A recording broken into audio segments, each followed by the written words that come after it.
I'm gonna miss getting to come to work every day and seeing these people. It's one of the most beautiful experiences. And so I have the same feeling right now that I had on the last day of working, which is just, this was really fun. Oh man. I can't stand you. Okay, Blade Runner is... So he's a liar. Print that. If you disagree with this sentiment, I don't need your business. Thanks. What would you say to those who are just kind of overly critiquing the film at this point? You've worked so hard on it. Get hold on. Here. Hold on. All right. Congrats, Rachel. Rachel Zegler is extraordinarily woke, but she's woke in a way that's quite... No one on the right side of America can stand the star of this movie. But you don't seemingly like your own character, so she comes off as an insufferable, whiny... Rachel is literally the star of a Disney movie, and she acts like she's some sort of victim, and that's the sort of mentality that is just people's minds. Like, she acts like her life is so bad. I truly do believe that. There's something wrong with her. She's unhappy, and she thinks it's about... But the reality is she's just not stable. And, you know the saying, go woke, get broke, and Disney's going to lose money on this movie. And I believe it only made less than $1 million in China. And if she speaks, she gets less likable. There's some clip of her on the internet in her Snow White outfit saying, every hour I am in the outfit of Snow White wearing the dress. All 18 hours, I deserve to be paid for every single one. Oh, really? Are you having trouble paying your bills, Rachel? Did Steven Spielberg not pay you for your role in West Side Story? Did Disney fail to give you a healthy paycheck for, cry me a river. She's just exactly everything that we can't stand. Been there 18 hours in a dress of an iconic Disney princess. I deserve to be paid for every hour that it is streamed online. In a bombshell interview that's sending shockwaves through Hollywood, Rachel Zegler just broke her silence, and what she revealed about Disney and Gal Gadot could change everything. She says her career was sabotaged, manipulated from behind the scenes, and now she's naming names. This isn't just drama, this is a takedown. So what really happened behind the scenes of Snow White? And why is Rachel Zegler pointing the finger at Disney and Gal Gadot? But to understand what really happened, we have to start from the beginning. And to everyone who hates when I win, the winged victory came to the Louvre in pieces, and people still line up to see her. And I can only hope that despite my flaws, and despite my cracks and my breaks, and there are many of them, that at every premiere and everything I do, people will wait in line to see. She was 20 years old when the offer came in, the role of a lifetime. Rachel Zegler, fresh off her breakout success in West Side Story, was cast as Disney's live-action Snow White. To most, it looked like the perfect fairy tale. A young Latina actress taking on an iconic character in a modern retelling. It was bold. It was historic. It was exactly the kind of move Disney loved to brag about. But within days of the announcement, cracks started to show. Social media exploded. Some celebrated the diverse casting, but others, not so much. Critics swarmed online forums, claiming the move was socially motivated, too woke, and disrespectful to the original. What has been the reaction to Disney's latest expensive own goal? Well, the reaction has been absolutely horrible. It is the worst box office from a Disney live action remake that they've ever done. I mean, they're projected to lose between $200 and $400 million on this. The thing that really shocks me about this story, Disney and all these media companies, they invest hundreds of millions of dollars into these projects, right?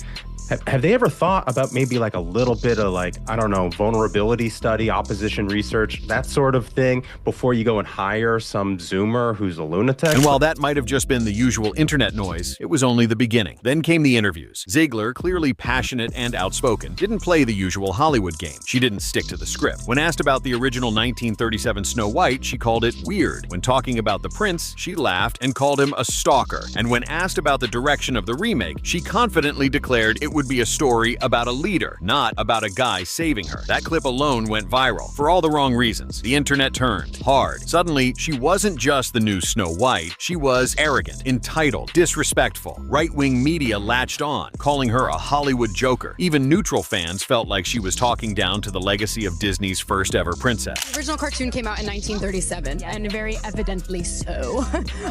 There's a big focus on her love story with a guy who literally literally stalks her. Yeah. Weird. Super weird. So we didn't do that this time. So no Prince or a different kind of Prince? We have a different approach to what I'm sure a lot of people will assume is a love story just because, like, we cast a guy in the movie, right. Andrew Burnap, great dude. It's really not about the love story at all, which is really, really wonderful. And whether or not she finds love along the way is anybody's guess until 2024. All of Andrew's scenes could get cut. Who knows? The narrative shifted overnight, but here's the twist most people didn't notice. While the hate was building online, Disney said nothing. No statements defending her, no pushback on the coverage, no guidance on how to navigate the growing PR nightmare. Rachel was out there, alone, being ripped apart by the public, while the studio that cast her just watched in silence. And that silence? It would only get louder. But the real shift came when fans noticed something strange happening behind the scenes. At first, it was subtle. Rachel was less visible in press materials. Her name wasn't leading headlines anymore. The Snow White promotional push, something that should have been a massive Disney machine, began to look oddly scaled back. Posters were delayed, teaser trailers barely featured her, and when footage finally dropped, most of it focused on the set design, the evil queen, or vague visuals, not the star of the movie. People started asking, was Disney distancing itself from its own lead actress? It wasn't just speculation. Insiders began leaking whispers. Marketing teams were reworking campaigns, investors were panicking, and internal memos reportedly floated the idea of delaying the film altogether. And amid all this, Rachel went almost completely silent. She disappeared from Twitter. Interviews dried up. Her once bright media presence went completely dim. The message was clear. Rachel Zegler was being soft excluded, not by the public, but by the very company that put her in the spotlight. And here's where it gets even messier. Rather than address the situation, Disney appeared to be pivoting the blame, quietly letting public perception evolve into a narrative where Zegler's downfall was her own doing, her comments, her tone, her fault. But if that's true, then why was she even allowed to speak so freely during press tours in the first place? Where were the handlers, the PR reps, the boundaries? In Hollywood, actors rarely say anything without a dozen approvals. Yet here, Rachel was out there solo, unfiltered and unprotected, almost like she was set up. And as the media storm raged on, fans began to notice another unsettling trend. While Rachel was catching all the heat, her co-star, Gal Gadot, was emerging untouched. No controversy, no viral clips, no backlash, just glowing reviews for being elegant, graceful, and above the drama. A perfect evil queen in every sense, and maybe in more ways than one. Some started wondering, was Rachel just a convenient scapegoat, the face of a film Disney had quietly lost faith in? Or was there something or someone behind the curtain pulling strings? Because if Rachel was falling fast, Gal seemed to be rising even higher. Shown here is not the actual woman playing Snow White, but the woman playing Snow White is named Rachel Zegler, and she and Gal Gadot, who plays the evil queen, were caught on the red carpet. This is actually from September of 2022, but it's resurfaced now because the movie's coming out, talking about what we should expect from Snow White. You said you were bringing a modern edge to it on stage. What do you mean by that? I just mean that it's no longer 1937, and we absolutely wrote a Snow White that is not going to be saved by the prince. She's not going to be saved by the prince, and she's not going to be dreaming about true love. She's dreaming about becoming the leader she knows she can be. Oh my God.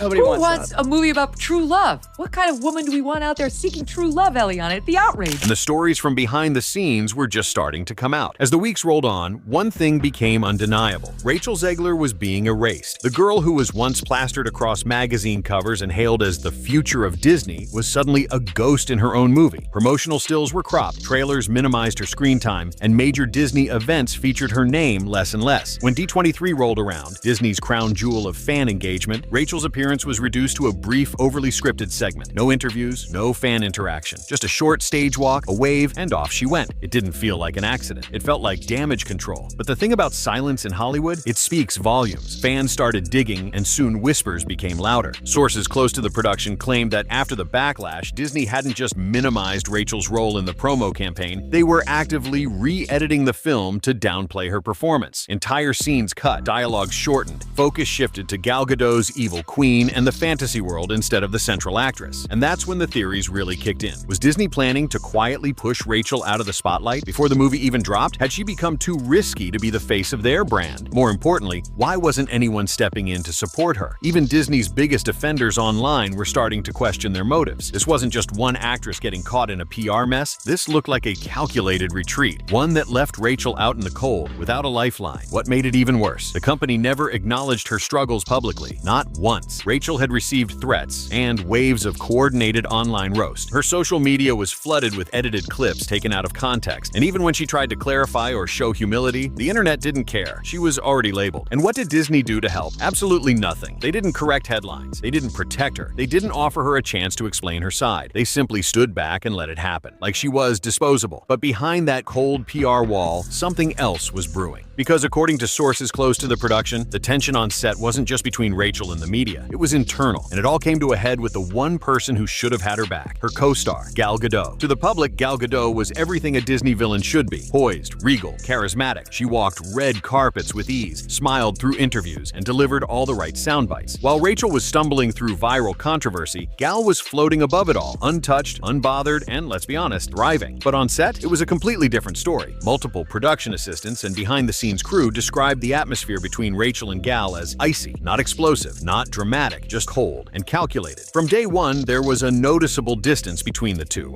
No on-set bonding, no inside jokes, no chemistry outside of what the camera required. At first, people chalked it up to different personalities. Gal was a seasoned pro, a veteran of major franchises. Rachel, by comparison, was still new to the Hollywood machine. But over time, the disconnect started feeling more intentional. Some crew members claimed Gal was dismissive toward Rachel. Others said she took on a quiet superiority, often correcting her during line reads or stepping into conversations she wasn't a part of. One source even said Gal acted like the queen on set, and not just in the movie. But it didn't stop there. Insiders say that Gal privately questioned Rachel's professionalism, especially after the controversial interviews began going viral. She reportedly told execs that Rachel was bad for the brand and could tank the film before it even opened. And while there's no public confirmation of those claims, the timeline tells its own story. After those whispers started, Disney's treatment of Rachel changed almost immediately. Suddenly, Gal was front and center in promo materials. Her character was being pushed as a central focus. Entire marketing angles were shifted to spotlight the evil queen, not Snow White. It was a subtle move, but an effective one. Gal got more praise. Rachel got less screen time, and eventually less visibility altogether. Whether Gal directly influenced Disney's internal decisions is still unclear. But what is clear is that she benefited from Rachel's downfall, hugely. And what stings even more? While Rachel was getting dragged by the press, Gal never publicly defended her, never clarified the misunderstood comments, never stepped in to say, "Hey, this is my co-star. Give her a break." She stayed quiet. And in Hollywood, silence is rarely neutral. But everything would come crashing down when Rachel decided to finally speak for herself, in a moment no one saw coming. For nearly a year, Rachel Zegler said nothing. No statements, no clarifications, just carefully managed press, recycled sound bites, and a painfully obvious silence hanging over everything. But when the Snow White release was delayed, again, and Gal Gadot started lining up new projects while Rachel remained suspiciously quiet, fans began to wonder, was she even allowed to speak? And then she finally did. Out of nowhere, a podcast episode dropped. No headlines, no press run, just a raw, unfiltered conversation where Rachel finally broke her silence. No studio-approved PR script, no lawyers in the room, just her voice. Clear, tired, and more honest than anyone expected. The clip that lit the internet on fire? People think I sabotaged this movie, but I wasn't in control of the narrative. I wasn't even allowed to defend myself. The studio told me to stay quiet, that it would blow over, but it didn't. It got worse, and they knew it would. Boom. Viral in minutes. In the interview, Rachel described how Disney had built her up as a symbol of progress, then dropped her the second things got uncomfortable. She said she was encouraged to speak freely in interviews, until her words started trending for the wrong reasons. Then, suddenly, the same execs who once praised her outspokenness told her to disappear from public view for the good of the film. Worse, she claimed she was locked into a strict contract that gave the studio control over when and if she could respond to public attacks. According to her, even her personal statements had to be reviewed. She wasn't just silent, she was being silenced. And she didn't stop there. She confirmed the rumors of tension with Gal Gadot, calling the on-set energy cold and performative. Rachel admitted that while they were never overtly hostile, Gal's off-camera persona was strategic, distant, and highly aware of who the cameras weren't watching. She hinted at moments where Gal undermined her or dismissed her input, saying, "There were days where I felt like I was in someone else's movie, like I wasn't even the lead anymore." The most devastating part? Rachel revealed that after the film wrapped, she never heard from anyone at Disney again. No check-ins, no plans, no support. They got their footage, they got their press moment, and then they walked away. The interview shattered whatever illusions were left. Fans were stunned. Even those who didn't like her had to admit, if what she said was true, Disney wasn't just abandoning her. They were burying her. And in Hollywood, once you're buried, it takes a miracle to rise again. Before the Snow White controversy, Rachel Zegler's trajectory was meteoric.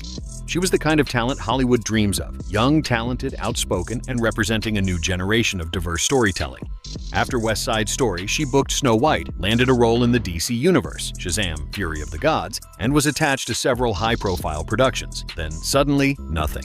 In the months following the podcast, fans noticed a strange pattern. Rachel's name was disappearing from casting sheets. Films she was rumored to star in suddenly went in a new direction. Production timelines were shifted. Release dates for her projects were quietly pushed back or dropped altogether. Behind the scenes, executives were reportedly nervous, not just because of Rachel's past comments, but because she had gone off script. She spoke out. She shared details about Disney's PR tactics, casting control, and backstage culture that most actors wouldn't dare touch. And in an industry built on relationships and silence, that kind of honesty makes you difficult. Other actors distanced themselves. Agencies became hesitant. Casting directors stopped returning calls. Suddenly, Rachel Zegler wasn't controversial. She was inconvenient. Worse, the fan base remained divided. Some viewers rallied behind her, praising her for standing up to corporate silence and calling out Hollywood's reality. Others doubled down, labeling her difficult, entitled, and ungrateful. The same social media that once boosted her now became a battlefield she couldn't control. And as Gal Gadot's star continued to rise, with new deals, luxury brand endorsements, and even another franchise rumored to be in the works, Rachel was left trying to salvage the career she once thought was unstoppable. Every role she lost, every opportunity delayed, every call that never came. It was clear she had become a cautionary tale in the industry, not because she failed, but because she spoke. And in an environment that rewards silence, her voice became a threat. But even with her career on pause, the story wasn't over, not even close, because what happened next would force the entire industry to take a second look at Rachel, at Disney, and at what really goes on behind the scenes. After the podcast interview, the internet didn't know what to think. On one side, there were the defenders, fans who had always believed Rachel got the short end of the stick. They praised her bravery, saying she pulled back the curtain on Hollywood's double standards. To them, she wasn't a diva. She was a young woman who got thrown into a machine that chewed her up, spat her out, and never looked back. But on the other side, the hate kept coming. Critics dismissed the interview as a pity play. Some said she was playing the victim. Others accused her of trying to burn bridges she never deserved to cross in the first place. TikToks flooded the algorithm, comparing her interviews to Gal Gadot's, mocking her tone, her phrasing, her entire vibe. Even worse, some fans began questioning whether Disney's silence had been calculated all along, not just to protect the brand, but to let the audience do the dirty work. And the scariest part? It worked. Because even with the truth out there, even with Rachel's full story laid bare, the damage was already done. Her reputation had become a meme, her name, a punchline. And in today's online culture, once you're reduced to a soundbite, good luck getting people to listen to anything else. The divide was so intense that even her supporters started turning on each other. Some blamed Disney, others blamed Gal. A few even blamed Rachel for speaking at all, saying she should have stayed silent, played the game, and waited for her comeback moment. But maybe that was the point all along, because what Rachel exposed wasn't just personal. It wasn't even just about Snow White. It was about how modern Hollywood uses people, especially young, outspoken women, for the optics, and then discards them the moment they become inconvenient. But even as her career stalled, Rachel had one final card to play. In a world where image is everything, Rachel Zegler became a case study in how quickly that image can be twisted, then used against you. She entered Hollywood with talent, promise, and the full backing of one of the most powerful studios on earth. She played by the rules until the rules changed. And when she tried to speak her truth, they pulled the plug, froze her out, and moved on to the next shiny thing. But her story isn't just a tragedy, it's a warning. It shows how fragile fame really is, how fast a fairy tale can turn into a PR nightmare, and how the people who claim to support you will go radio silent the second you stop being profitable. It also raises the uncomfortable question, was this ever really about Rachel at all? Or was she just a placeholder in a system that never actually cared who was under the crown? As long as the brand stayed clean, Gal Gadot got her praise. Disney protected its image. And Rachel, she's still out there, still trying to rebuild, still dealing with the fallout of a film that hasn't even been released yet. And maybe that's the real story here, not one of failure, but of betrayal. Because in the end, Rachel Zegler didn't destroy her own career. She trusted the wrong people to protect it.